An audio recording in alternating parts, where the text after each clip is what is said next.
안녕하세요, 골드만삭스입니다. 오늘은 이탈리아의 최고 미녀인 줄리아 곤차가에 대해서 알아보겠습니다. 이탈리아 최고 미녀인 줄리아 곤차가는 1513년에 태어나서 1566년까지 53살에 사망을 합니다. 1526년 14살 때 이탈리아 중부에 있는 폰디 백작하고 결혼을 하지만은 3년 만에 그 남편인 백작이 죽자 재혼을 거부하고 혼자 살게 됩니다. 그래서 재혼은 안 하지만은 그녀는 여러 명의 애인을 두었던 걸로 기록되고 있습니다. 그녀는 2살 연상인 추기경인 이폴리트 데 메디치와 연인이 됩니다. 그래서 이폴리트 데 메디치는 그 이탈리아의 명문가면 피렌체의 명문가인 메디치 가문의 그 자손이죠. 그래서 이 추기경인 이폴리트 데 메디치에 대해서 알아볼 것 같으면은 이 사람은 1511년에 태어나서 1535년까지 24살 때 죽습니다. 상당히 젊은 나이에 죽는데 말라리아로 죽게 되죠. 그래서 요 24살까지 사는 동안에 이 최고의 미녀인 줄리아 곤차가와 연애를 했다는 얘기죠. 이 이폴리트 데 메디치는 1523년 12살 때 삼촌이 줄리오 데 메디치인데 이 줄리오가 교황이 됩니다. 그래서 교황 클레멘스 7세가 되면서 이제 그 교황청에 어떤 이제 실세에 다가서게 되는 거죠. 삼촌이 이제 막 밀어주는 거죠. 1523년부터 1527년까지 12살부터 16살까지 4년 동안 뭐 상당히 이제 어린 나이인데 뭐 우리나라로 보면 뭐 중고등 학생밖에 안 되는 나이인데 이 당시에 피렌체의 통치자가 됩니다. 그러니까 삼촌인 교황 클레멘스 7세의 그 후광이죠. 나이가 너무 어려서 교황 대사이면서 후견인인 실비오 파세리니라는 추기경이 대리 통치를 합니다. 이폴리트는 교황청의 주요 요직을 두루두루 걸치면서 경험을 쌓습니다. 그러니까 중고등학교 때부터 교황청에서 여러 가지 이제 행정 경험을 받게 되는 거죠. 뭐 그다음에 명목상으로는 이제 피렌체 통치자가 되고 그렇기 때문에 상당히 그 젊은 나이에 많은 경험을 할 수 있는 거죠. 그러니까 이게 다 그 지위가 높은 사람이 나를 봐주면은 뭐 아버지는 무조건 봐주겠죠. 그렇지만 이제 삼촌이지만은 지위가 높은 사람이 나를 봐주기 때문에 내가 어려서부터 금방 성장을 할 수가 있는 거죠. 그래서 여자들이 그런 그 성향을 또 좋아하기 때문에 자기 자식이 잘 되기를 바라니까 그래서 그런 성향이 또 남자들이 맞춰서 진화를 해왔기 때문에 남자들이 특별히 야망이 많고 또 권력에 대한 욕망이 많게 되겠습니다. 그렇죠. 어떻든 이 이폴리트는 이제 그 금수저 비슷하게 이제 태어나서 이제 어렸을 때부터 좋은 경험을 쌓는 거죠. 1527년 16살 때 위기가 닥치죠. 로마 약탈 사건이 생깁니다. 그래서 이탈리아 전국이 혼란해지고 피렌체에서는 또 공화주의자들이 봉기를 해서 그 피렌체 통치를 하던 메디치 가문이 해외로 축출이 되게 됩니다. 망명 생활을 하게 됩니다. 그래서 한 4년간 피렌체 통치를 하다가 쫓겨나서 해외로 망명을 하게 됩니다. 1530년 19살 때 다시 이제 3년이 지난 후에 피렌체 공성전이 있었고 이때 다시 피렌체의 메디치 가문이 복권을 하게 다시 들어오게 됩니다. 그래서 클레멘스 7세의 제증손자인 알렉산드로를 피렌체 통치자로 임명을 하고, 그러니까 교황이 삼촌이 알렉산드로를 이제 너는 이제 피렌체 통치를 해라 하고 임명을 해주고 피렌체 원래 가문이니까 그다음에 이제 이폴리트는 너는 교회에서 커야 되니까 너는 그런 정치 말고 교회에 추기경을 해라 해서 16살 때 추기경으로 임명을 하십니다. 교황은 이폴리트를 이 추기경 중에서도 제일 좋은 자리, 중요 요직, 그러니까 이제 아비뇽 대주교로 임명을 해줍니다. 그래서 이 아비뇽 쪽에서는 이제 그 프랑스 쪽인데 여기서는 수입이 상당히 많이 들어오게 돼서 이폴리트는 어떤 그 추기경, 아비뇽 주교 이런 그 지위도 얻지만 상당한 수입이 들어와서 돈도 많이 벌게 돼서 부자가 됩니다. 이폴리트는 페루지아로 가는 교황 특사 활동도 하게 되고, 이것도 이탈리아 내 어떤 지역이죠. 그 당시에 이탈리아는 도시국가 형태였기 때문에 이 지역 저 지역과 협상을 해야 되고, 교황이 이제 페루지아로 이제 특사로 보낸 모양입니다. 그다음에 신성 로마 제국의 황제인 찰스 5세의 볼로냐 대관식에도 참석을 합니다. 볼로냐도 이거 이탈리아 지역인데, 신성 로마 제국 황제가 여기 와서 이제 황제로서의 그 대관식을 하게 됩니다. 이제 교황이 이제 뭐 해주는 거죠. 그래서 그 당시는 이제 그 교황청, 교황, 기독교 이런 세력이 너무 강했기 때문에 신성 로마 제국은 이제 지금의 이제 독일, 뭐 오스트리아 이쪽인데, 이쪽에 있는 황제가 그 이제 교회의 승인을 받는다. 그러니까 그 종교의 승인을 받은 정치가들이 되겠습니다. 클레멘스 7세 이 교황은 또한 그 다른 이탈리아에 있는 치오시 마을에서 들어오는 어떤 그 수입의 3분의 1을 이폴리트에게 줍니다. 그러니까 삼촌이 많이 이제 밀어주는 거죠. 추기경의 지위와 짭짤한 수입이 보장된 20살에, 그 당시 이제 한 20살밖에 안 됐는데, 이폴리트는 이때 과부인 그 미인 줄리아 곤차가를 만나서 애인이 되고 이제 뭐 관계를 맺게 되는 거죠. 이제 그 줄리아 곤차가가 이폴리트보다 2살 연하, 뭐 그런 나이가 되겠습니다. 이들의 연애 관계는 이폴리트가 24살에 말라리아로 사망할 때까지 4년간의 짧은 인연으로 끝나게 됩니다. 1532년에 21살 때 교황 대사가 돼서 헝가리로 또 갑니다. 그래서 로마 꾸리아의 신성 모라 교회의 부총장이 또 됩니다. 그래서 여러 가지 지위를 계속 얻고, 그다음에 짭짤한 수입이 계속 들어오게 됩니다. 1534년 23살 때 삼촌인 클레멘스 7세 교황이 사망을 하고, 콘클라베는 이제 교황 선출하는 회의죠. 콘클라베 추기경들이 모여서 이 콘클라베에서 새로운 교황인 바울 3세가 새로 됩니다. 이폴리트는 이제 피렌체 대사를, 교황의 이제 교황청에 있으면서 이제 추기경인데, 피렌체 대사를 또 하게 되면서 그 피렌체를 통치하고 있던 그 어떤 그 사촌이죠, 알렉산드로. 이 알렉산드로하고 이제 경쟁이 되는 거죠. 서로 이제 높은 지위와 부를 축적하기 위해서 같은 이제 그 피렌체 출신들이라 하지만은, 그래서 이 알렉산드로를 제거하가 얘를 이제 좀 몰아내야 되겠다.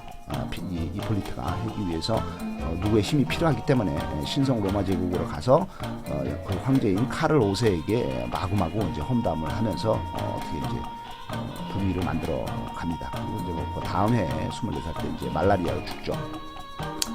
그 이탈리아 최고 미녀인 줄리아 곤차가는 1535년에 23살 때, 그러니까 이제 그 이폴리트가 죽고 나서 그 바로 다음에 애인인 이폴리트가 이제 2살 많은 애인인 이폴리트, 추기경 이폴리트가 말라리아로 죽자 23살 때, 그때 이제 그 위기가 닥칩니다.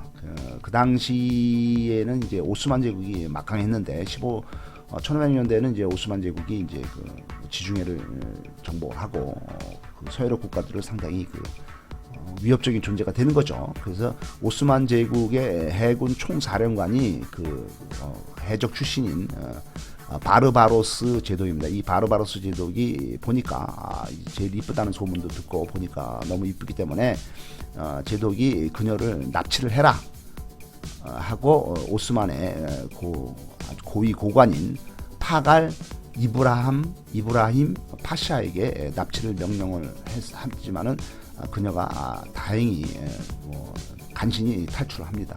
그래서 납치는 안 되죠. 근데 이 바르바로스가 그녀를 납치를 한 목적은 그녀를 데려다가 자기의 상관인 술탄, 그러니까 그 이슬람 그 제국의 오스만 제국의 이제 최고 지도자죠. 그 술탄의 하렘으로 보내서 하렘에서 그 하렘의 그 최고 그 뭐죠? 그 왕후 최고 그 술탄의 최고 그 애인 록셀라나를 대신해서 그녀를 이쁜 여자를 보내서 이제 록살라나의 권력을 이제 약화시키려고 그녀 록살라나를 대신하려고 하지만은 납치가 실패가 됩니다. 이 화가 난 바르바로스는 폰디 백작 부인인 그녀의 고향인 폰디 지역과 그 주변 시민들을 학살합니다. 탈출에 성공한 그녀는 겨우겨우 도망가서 나폴리에 있는 수도원에 들어가게 되어 있습니다. 이 폰디 백작 부인죠. 이 줄리아 곤차가 폰디 지역은 이탈리아 중부에 있습니다. 라치오주에 있고 라티나도에 있습니다. 나폴리하고 로마 사이에 있으며 아피아가도의 중요한 거점이 되겠습니다. 이 바르바로사 이 해적 줄리아 곤차가를 납치하라고 지시한 오스만 해군 총사령관 해적 출신 바르바로사 하일레딘 파샤, 이 사람에 대해서 알아볼 것 같으면 이 사람은 1466년에 태어나서 1546년 80살에 사망을 합니다. 그리스인입니다. 오스만 이슬람 사람이 아니라 에게해에 있는 레스보스 섬에서 태어난 그리스인으로서 이슬람 오스만 해적지를 하다가 오스만 투르크의 해군 총사령관이 됩니다. 별명은 붉은 수염이고 이 사람의 형은 우루지입니다. 그러니까 형인 우루지가 죽을 때까지는 형 밑에서 그 일을 하죠. 젊어서는 북아프리카 지중해에서 선원 생활을 하다가 기독교 쪽인 로도스 기사단의 공격을 받고 여기에 포위가 돼서 포로가 돼서 고생을 합니다. 그래서 로도스 기사단에 끌려가서 갤리선의 노예가 되어서 이집트로 팔려가고 뭐 이러면서 3년 동안 노예로 일하면서 로도스 기사단의 원한을 가지게 되고 기독교의 원한을 가지게 되죠. 그래서 이제 오스만 해군에 봉사를 하게 됩니다. 그리스인인데도 불구하고 그 다음에 이제 노예로 일하다가 탈출해서는 해적이 됩니다. 1502년 36살 때 한참 젊을 때죠. 튀니스, 북아프리카 튀니스의 라굴레타 항을 점거를 하고 이 라굴레타 항에서 해적질을 하게 됩니다. 1509년 43살 때 스페인 국왕인 페르난도 2세가 페드로 나바로를 사령관으로 앞세워서 대대적으로 해적 소탕 작전을 펼칩니다. 그래서 이 스페인 해군이 알제, 오랑, 베자이아, 튀니스를 정보를 하게 됩니다. 이 페르난도 2세는 1450년부터 1516년까지 64세에 사망을 하게 됩니다. 1509년에 페르난도 2세의 대대적인 해적 소탕을 할 때 이 페르난도 2세의 나이는 57살이 되겠습니다. 1512년 바르바로사가 46살 때 스페인 지배하에 있던 북아프리카에 있는 베자이아를 공격을 하다가 그 당시에 이제 협력 관계에 있던 제노바 오선을 납포를 하게 됩니다. 제노바 해군 제독으로 유명한 안드레 도리아가 이에 대해서 기습 공격을 하고 바로 이제 제노바 어선이 이제 피해를 보니까 이제 해적들한테 바로 이제 공격을 해서 처리를 합니다. 그래서 이때부터 오스만 해군 총사령관인 바르바로사와 나중에 기독교 연합군 총사령관이 되는 안드레아 도리아의 악연이 시작이 되겠습니다. 1516년 50살 때 북아프리카의 알제를 점령하고 여기를 이제 해적의 근거지로 삼게 되겠습니다. 1518년 52살 때 형인 우루지가 사망을 하고 바르바로사가 알제의 지배자가 됩니다. 오스만의 술탄이 이 바르바로사를 그러면은 알제의 총독으로 임명해 줍니다. 1519년 53살 때 오스만 제국의 셀림 1세가 바르바로사를 알제 총독으로 임명을 하고 군사 2,000명을 지원해 줍니다. 알제는 해적의 거점 도시가 되고 매우 번창해지게 됩니다. 신성 로마 제국의 황제인 카를 5세가 50척의 함선과 5,000명의 병사를 끌고 알제를 공격을 하지만은 태풍이라든가 이런 자연환경 때문에 실패를 하고 돌아가게 됩니다. 1525년 59살 때 이탈리아에 있는 파비아 전투에서 프랑스와 1세를 포로로 잡습니다. 프랑스가 이제 왕이 포로가 되니까 위험했죠. 그래서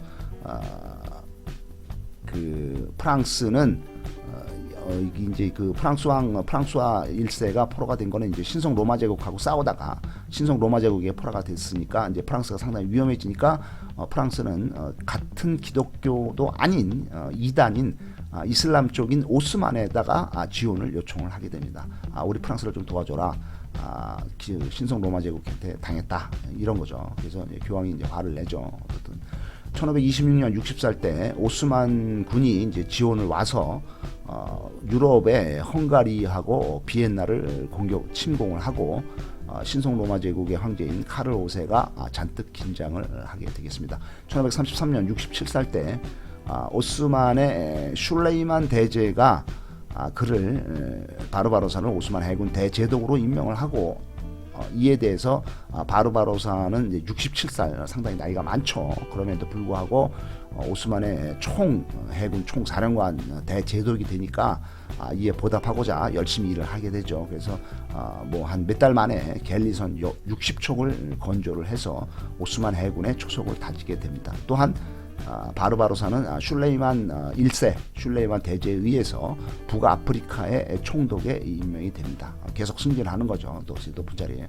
1535년 69살 때 신성 로마 제국 카를 5세가 총사령관인 안드레아 도리아를 내세워서 스페인, 그다음에 독일, 이탈리아, 포르투갈 이 기독교 연합군을 만들어서 튀니스를 공격을 해서 튀니스를 함락을 시킵니다. 이때 그 밀라노 공작이 이탈리아 북부에 밀라노 공작이 사망을 하자 이 밀라노를 카를 5세가 접수를 합니다. 프랑스의 국왕인 프랑스와 1세가 밀라노에 대한 권리를 주장하면서 또다시 오스만하고 동맹을 맺고 신성 로마 제국하고 대항을 하게 되죠. 1536년 70살이 됐는데 프랑스군이 북이탈리아를 공격을 하고 오스만의 해군 총사령관 바르바로사 하일레딘 파샤는 이탈리아 남부를 공격한다. 양쪽에서 북쪽에서는 프랑스가 공격하고 남쪽에서는 오스만이 공격을 하면서 신성 로마 제국의 카를 5세를 압박 주는 거죠. 그 다음에 1538년 72살 때 밀라노의 그 전쟁이 교황 바오로 3세가 주전을 해서 그냥 협정을 맺고 종결됩니다. 유럽 연합 해군에 대해서 1538년 드디어 이제 그 프레베제 해전이 일어나는데 이 프레베제 해전에서 오스만군이 유럽 연합 해군을 격파시킵니다. 이 유럽 연합 해군은 신성 로마 제국, 스페인, 베네치아, 교황령, 몰타 기사단, 제노바 이런 그 기독교 연합 함대를 신성 동맹을 오스만 해군이 격파를 시킵니다. 이오니아 이 프레베제 해전이 어디 있으면 이제 그리스에서 일어난 거죠. 그 이오니아 해에 있는 그 코르푸 섬에 그 신성 동맹이 다 직결을 하죠. 그래서 이 총사령관이 안드레아 도리아인데 어떻든 이 프레베제 해전에서 안드레아 도리아가 상당히 소극적으로 전쟁에 임하를 하고 그다음에 이제 그 첫날 전투에서 패배를 하자 전세가 불리해지자 안드레아 도리아는 전선을 이탈해서 코르푸 섬 그로 다시 달아납니다. 그래서 이 안드레아 도리아가 제노바 사람인데 왜냐하면은 이때 같이 동맹군에 참석한 베네치아가 이제 제노바의 경쟁자죠. 그 해상 무역 도시로서. 그래서 이 제노바가 이 전쟁에서 상당히 이기면은 이로운 게 많다. 그래서 베네치아가 이 전쟁에서 이기면은 베네치아에는 이로운 게 많은데 제노바에는 별로 이로운 게 없다. 그렇기 때문에 이 제노바 출신의 총사령관이 안드레아 도리아가 하루 전쟁하고 이제 바로 코르푸 가버리면서 이 프레베제 해전에서 기독교 연합이 패배를 하게 되었습니다.